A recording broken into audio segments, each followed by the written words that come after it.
Bonjour à tous, bienvenue dans cette nouvelle vidéo dans laquelle on va parler du silver, l'argent qui pour la première fois de son histoire vient de dépasser la barre des 100 dollars pour 1 once de silver et c'est absolument extraordinaire puisque le momentum actuel est tellement fort qu'on s'apprête d'ailleurs à dépasser la barre des 120 dollars. C'est le graphique que vous pouvez voir derrière moi. On a d'ailleurs observé un signal Six Sigma sur les marchés ces derniers jours. Si vous n'aviez pas suivi déjà en 2020, 2021 et 2022 en plein cœur de la crise Covid, j'avais pointé du doigt le silver comme étant potentiellement un actif sous-évalué qui pourrait avoir du sens à ajouter à son portfolio. Déjà à l'époque, j'avais utilisé la corrélation avec l'or et la divergence qui était nettement visible puisque l'or avait commencé à reprendre des couleurs directement depuis 2018 déjà, alors que le silver a été sur une pente descendante depuis son plus haut d'avril 2011.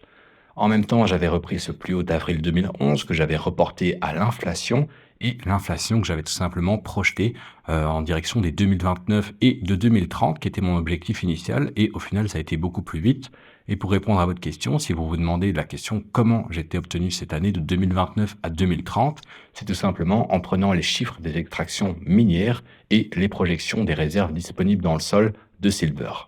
Afin de bien comprendre ce qui s'est passé sur le silver, je vous propose de faire ensemble un récapitulatif et un petit historique avec notamment l'anomalie de 2011, puisque en pleine crise des subprimes, forcément l'argent, tout comme l'or,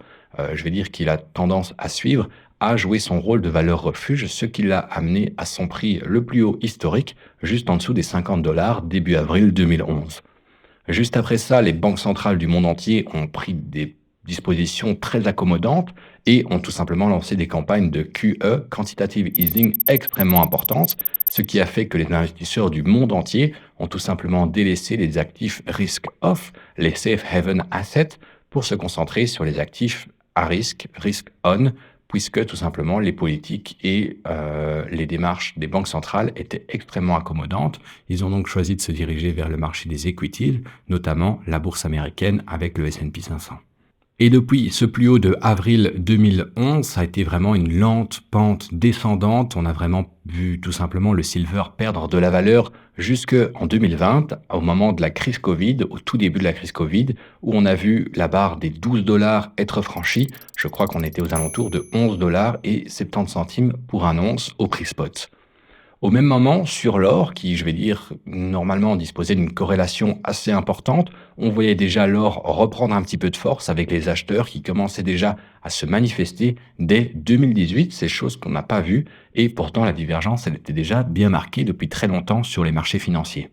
Enfin, en mai et juin 2025, j'ai envie de dire que c'est là que tout a commencé à changer, puisqu'après un prix psychologique, une résistance extrêmement importante sur la base des 30 dollars, en mai et juin 2025, le prix du silver a enfin réussi à repasser au-dessus de cette barre des 30 dollars. Et à partir de ce moment-là, on a vraiment vu une progression phénoménale avec, comme je vous l'ai renseigné, cet événement Six Sigma de ces dernières semaines. Dans la théorie statistique, un événement Six Sigma correspond à un mouvement dont l'amplitude est supérieure à 6 fois l'écart type et la probabilité elle est pratiquement infime que ça arrive et ça a surpris énormément de monde. L'erreur classique que je vois la majorité des personnes commettre, c'est de traiter l'argent comme étant un petit or. Alors dans une certaine mesure, c'est vrai, mais ce serait vraiment très réducteur puisqu'il y a une certaine réalité économique, il y a une réalité de marché qui correspond à l'argent, puisque l'argent est à la fois utilisé sur les places financières, mais a également une utilisation industrielle réelle que l'or n'a pas. L'argent est par exemple au cœur de tous les data centers, puisque pour rappel, sa conductivité électrique est bien supérieure à celle du cuivre. Il a d'ailleurs une utilisation assez importante dans le domaine photovoltaïque. Alors même si les panneaux sont devenus très performants ces 10 dernières années et que leur consommation d'argent a pu être divisée jusque par deux, la quantité et le volume nécessaire qui a considérablement augmenté ces 10 dernières années n'a fait qu'augmenter la demande d'argent pour cette utilisation. Au niveau de l'utilisation, vous avez également les voitures électriques qui nécessitent considérablement plus d'argent qu'une voiture thermique. À titre informatif, une voiture électrique peut demander jusqu'à 50 grammes, c'est 2 fois plus d'argent qu'une voiture thermique traditionnelle. Et en plus de ça, avec le mouvement de ces dernières années, on va évidemment parler de l'intelligence artificielle, puisque ces nouvelles technologies sont tout simplement en nécessité de data centers ultra performants à la pointe de la technologie afin de conduire toutes ces informations. L'utilisation et la nécessité en argent est extrêmement intensive. Ce qui est important de retenir, c'est que l'offre d'argent, elle est rigide. À titre informatif, environ 70% de la production d'argent mondiale est en fait un sous-produit de l'exploitation d'autres minerais. Ça peut être du cuivre, ça peut être du zinc. Mais donc, même si le prix de l'argent augmente considérablement, les sociétés minières d'exploitation, elles n'ont absolument pas l'objectif d'ouvrir des nouvelles mines uniquement pour exploiter du silver, puisque ce n'est tout simplement pas prévu. Ce déséquilibre, il est extrêmement important puisque ça va créer une offre inélastique d'un côté et en revanche, la demande, elle va être bimodale avec une demande importante sur la place boursière, la place financière avec l'argent papier qu'on va voir dans une minute et avec de l'autre côté une utilisation industrielle et des besoins justifiés dans l'industrie.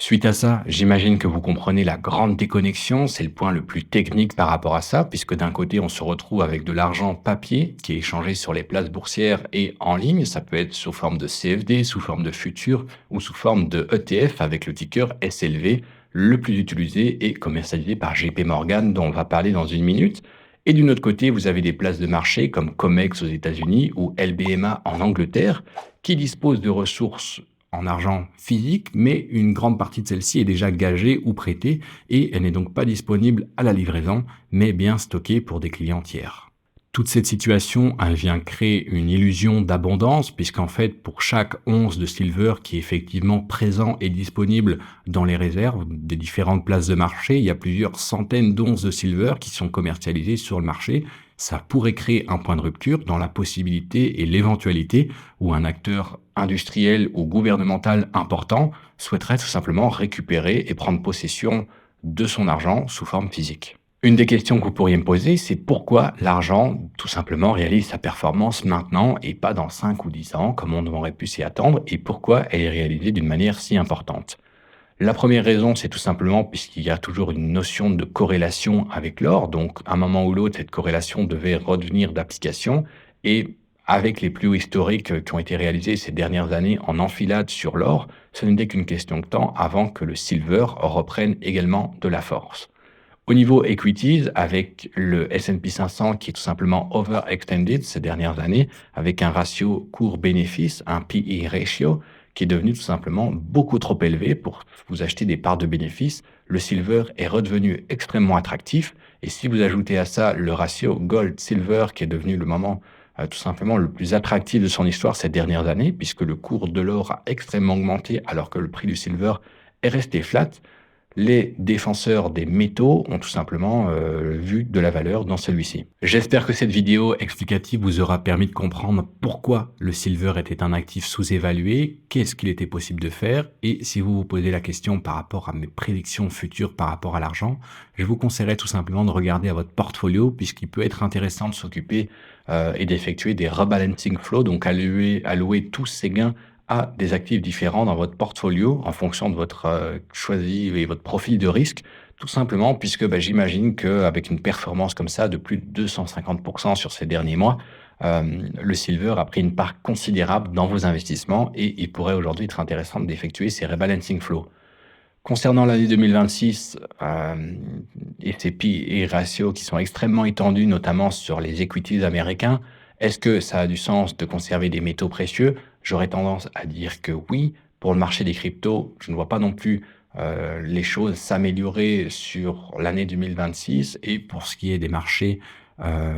traditionnels, comme les obligations d'État par exemple, eh bien tout simplement la baisse des taux, je vais dire d'un point de vue mondial à laquelle on est assisté, aura tendance à tirer les obligations vers le bas. Donc ça peut encore avoir du sens de disposer du silver ou de l'or dans votre portfolio, mais comme tout autre actif, ça doit être fait dans une certaine mesure et un certain pourcentage avec lequel vous êtes confortable et dont vous comprenez les implications.